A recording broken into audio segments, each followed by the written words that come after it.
Test 4. You will hear a number of different recordings, and you will have to answer questions on what you hear. There will be time for you to read the instructions and questions, and you will have a chance to check your work. All the recordings will be played once only. The test is in 4 sections. At the end of the real test, you will be given 10 minutes to transfer your answers to an answer sheet. Now turn to Section 1. Section 1. You will hear a conversation between an optometrist and a patient who has come for an eye test. First, you have some time to look at questions 1 to 6.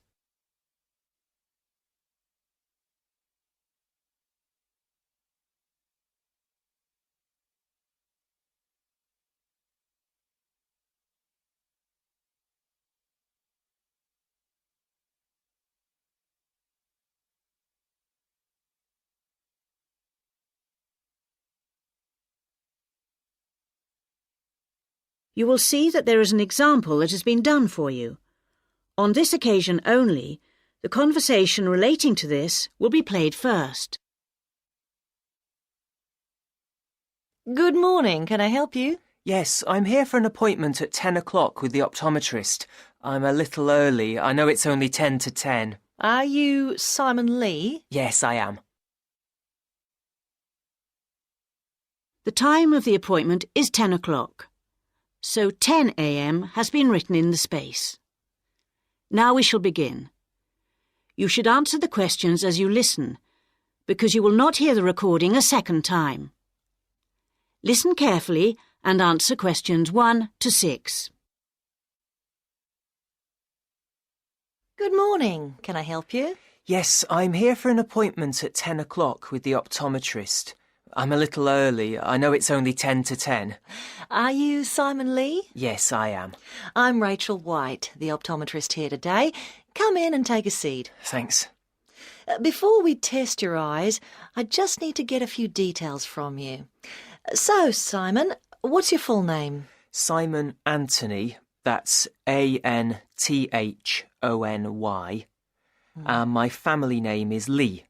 L-E-E. Mm-hmm. And your date of birth, Simon? The 1st of June, 1989. The 21st of June? No, the 1st of June. Oh, whoops, sorry. 1989. Ah, same year my son was born. What's your current address? I'm living at a hall of residence. Which one? At University Hall, not far from here, in Adams Terrace. University Hall. And do you have any medical insurance? Yes, I'm fully covered. And who are you insured with? I'm with Health for Life. Healthy Life. No, people always get that wrong. It's Health for Life. They're part of some big insurance company. Good. Now, Simon, have you ever had your eyes tested before? Yes, once, but not recently. It was when I was still at school. So, roughly when would that have been? Probably around September 2007. No, on second thoughts, it must have been the year before. September 2006. And my eyesight was fine then. But you're having a little difficulty now, are you? Well, yes. Since I started at university, I've been having difficulty with distance vision. I can't always see things in the distance. Well, let's have a look. Now, I'm just going to cover your left eye. Yeah. Can you read the top line? Yes. RBQS.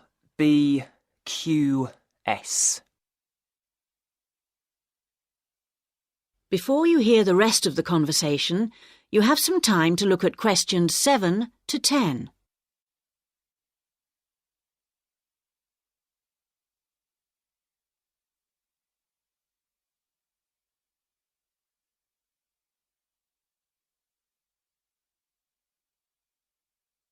Now listen and answer questions 7 to 10. Well, Simon, your eyes have obviously got a little worse since your last test, and I think you're going to need to wear glasses. Not all the time, and not so much for reading or close work, but definitely for driving. Right, yes, I thought that was probably the case. So now you need to choose some frames. There's a wide range to choose from, as you can see. Can you give me some idea of the difference in cost? I quite liked the idea of some frameless glasses. Did you? Well, the prices vary enormously, like everything, but the frameless ones are the most expensive. The cheapest are the ones with the full frame. Perhaps I'd better go for those. Or why not try these ones with the half frame? They're not too bad. Yes, they look quite nice, and they're strong. Far less likely to break than the frameless ones. Oh, that's a good point. OK, I think I'll take those ones. If you pop back next Monday, I should have them ready for you, and you can pay for them when you pick them up. Thanks very much. Can I pay by credit card? You can, but there'll be a slight charge if you do that. Right, I'll pay by cash then, if you don't mind. No problem. Cash, credit card, debit card, all the same to us. See you on Monday. That is the end of section 1. You now have half a minute to check your answers.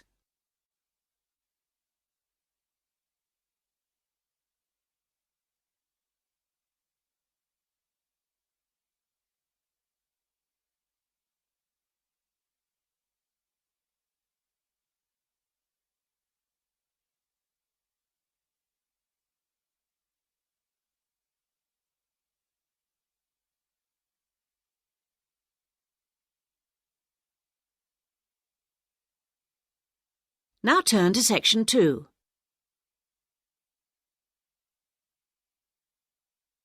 Section 2.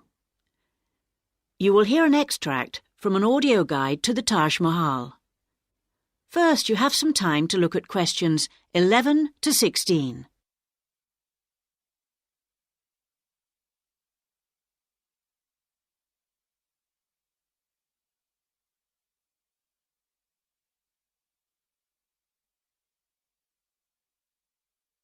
Now listen carefully and answer questions 11 to 16.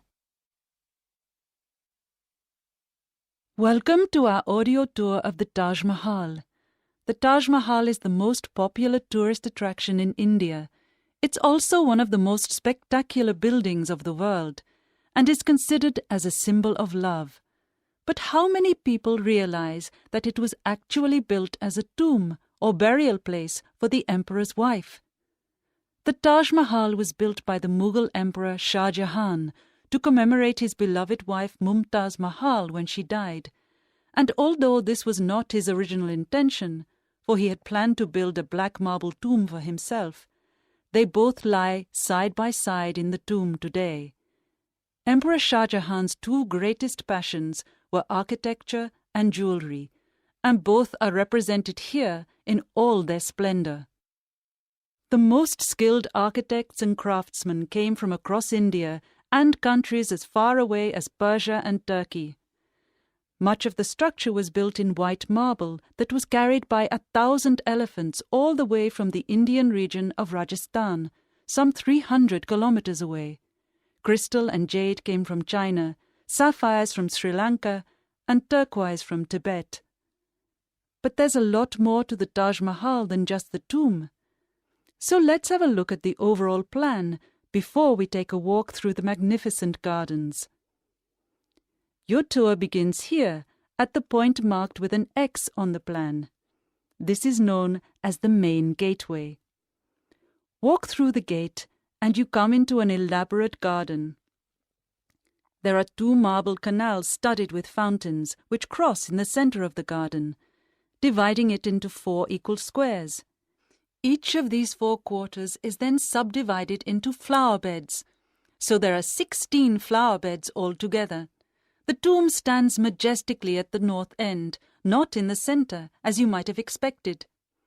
Instead, at the center of the garden, halfway between the tomb and the gateway, there's a raised pond which provides a reflection of the Taj Mahal.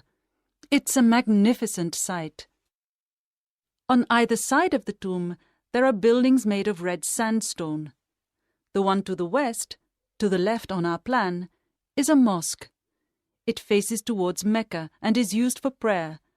On the east side of the Taj is a building known as the Rest House. It's like the twin of the mosque, but because it faces away from Mecca, It was never used for prayer.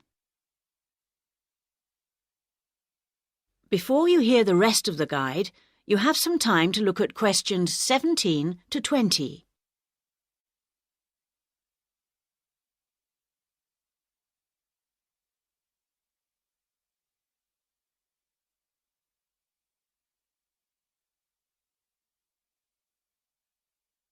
Now listen and answer questions 17 to 20. Many people have asked what the rest house was for. Was it a place for pilgrims to stay? Was it a meeting hall of some kind? Perhaps the most likely answer to this question is that its purpose is purely aesthetic, to act as a visual balance for the mosque and preserve the symmetry of the design of the whole complex. Let's have a look at some of the engineering features of the garden. For one thing, they require a constant supply of running water. When it was built, water was drawn from the river manually, using an elaborate rope and bucket system, pulled by a team of bullocks. The water was then brought through a broad water channel and held in a number of supply tanks. These tanks were at varying heights off the ground and were ingeniously designed to store the very large amounts of water required. Using an elaborate system of underground pipes, the water was then distributed from the supply tanks to each of the fountains. To ensure that the water pressure was the same throughout the garden, there was a copper pot under each fountain connected to the water supply. It was undoubtedly a brilliant system.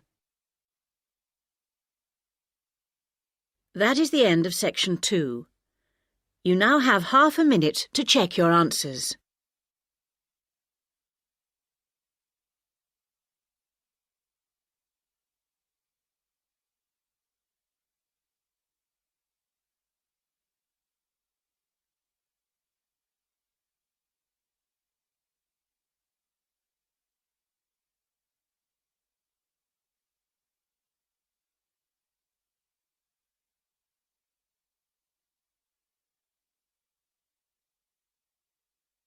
Now turn to section 3.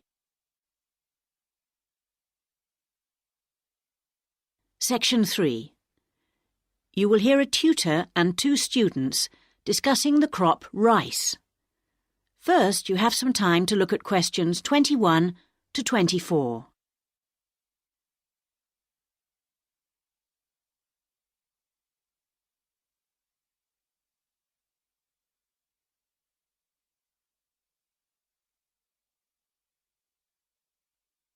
Now listen carefully and answer questions 21 to 24. Good morning, everyone. So, following on from our tutorial on European agriculture last week, Daisy and Eric are going to talk about the most commonly grown crop in Asia, which is, of course, rice. Eric, can you tell us what you've been working on? Yes, sure. We've been looking at the role of rice in a number of countries, how it's grown, ways of increasing production. As I'm sure you know, rice is the staple diet throughout Asia and, in fact, 90% of the world's rice is grown and eaten there. Daisy's got some background on that. Well, rice was originally a wild plant which started out in the tropical regions of Asia. But there are literally hundreds of varieties today, and each with different qualities. For instance, one will survive floods, while another will grow in relatively dry conditions. A third has a really lovely smell. But wherever it grows, rice needs a lot of water. What do you mean by a lot?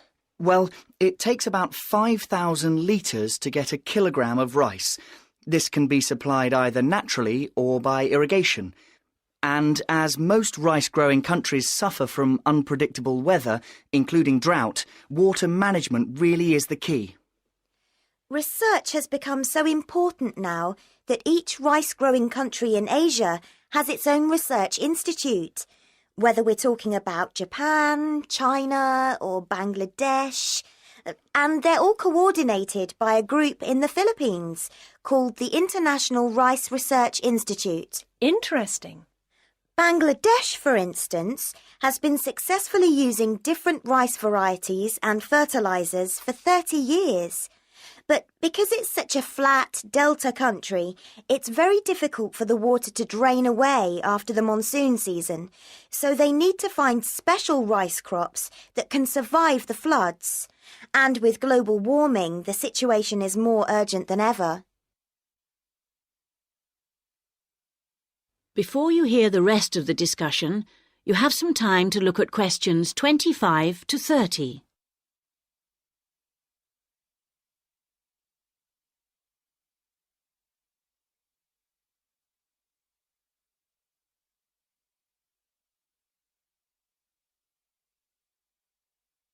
Now listen and answer questions 25 to 30. Now I'd like to move on to our comparative study. As you can imagine, China is the world's biggest rice-producing country. Collectively, the Chinese people probably eat more than 3 billion bowls of rice every day. Quite a statistic. And of course, rice plays an important cultural role too. We then compared China to Thailand. You know, even though Thailand only has about 64 million people, it's the world's #1 exporter of rice. Not China, as you might imagine. Is that so? Yes, they send their rice everywhere, in particular to Europe, as well as Africa and the Middle East. Apparently, the fact that jasmine rice is growing in popularity is one reason why Thailand's rice export industry is doing so well. People want something a bit different. And of course, Thailand is well suited to rice growing. Good climatic conditions and lots of fresh water. Going back to China for a minute, we should mention that at the Rice Research Institute in Huangzhou, they're working on ways of improving rice yields using less water. By yields, you mean the amount they can grow? Yes, they're trying to find ways to get more rice from less land, improve the taste, but also have other things in it besides carbohydrates so that it's healthier, better for you. Good idea, considering it's the staple food. And then you've got Japan, which is totally self-sufficient when it comes to rice. This is basically because they have a high tariff on imported rice, so everyone buys the homegrown product, and they don't export much. Yes, but, you know, even though rice is a kind of sacred crop there, consumption is only half what it was in the 1960s. This trend isn't evident in Thailand or China. Interesting that you mentioned how rice is almost sacred in Japan, because I believe in Thailand it also plays an important cultural role. Absolutely. They have the royal ploughing ceremony every year, which the king always attends, and he actually scatters a new stock of seed to the farmers, who pour into Bangkok for the event. What about the global interest in organic farming? Is there such a thing as organically grown rice? Yes, indeed. And the Japanese are getting quite a taste for it, apparently. There's an experimental farm near the city of Akita in the Japanese rice belt, famous for its sake, by the way, which has pioneered organic rice production, and now it's sold all across the country. It's a bit like the recent popularity of jasmine rice in Thailand, but that's for the export market, of course. Interesting how attitudes change, isn't it? That is the end of section 3. You now have half a minute to check your answers.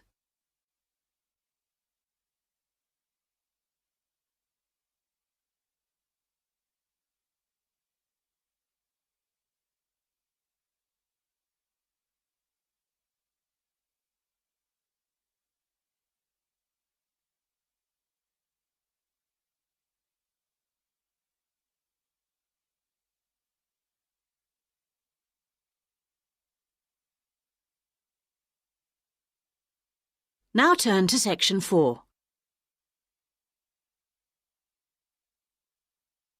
Section 4. You will hear part of a lecture about writing for radio. First, you have some time to look at questions 31 to 40.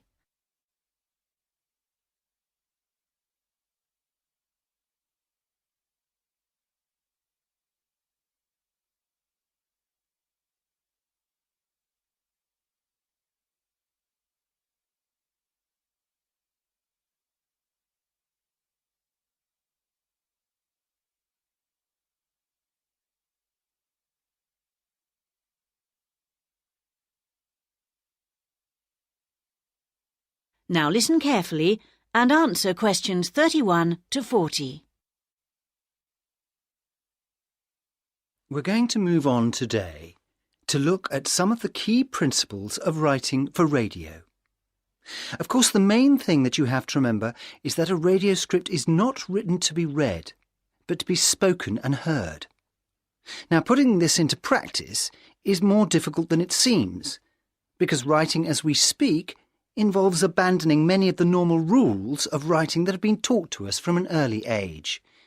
This is because we need to concentrate on how the piece sounds.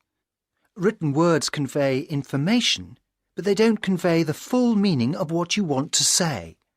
They don't tell you what to emphasise, what speed something should be read at, or where the pauses should come. So these have to be indicated in a script. Whatever is said on radio, whether it's a link to a magazine programme, a film review, or even a voice piece in the news, needs to sound as if it's coming from the mind of the speaker, almost like part of a conversation, rather than something that's being read. Before you begin to write, it's a good idea to know who you're talking to visualise a typical member of the radio station's audience. If you're writing a film review for a local audience, for example, think about how you'd tell your grandmother about the film. Or if you're reviewing a pop concert, think about how you'd tell your friend about the band. The words have much more impact if each person feels they're being spoken to directly.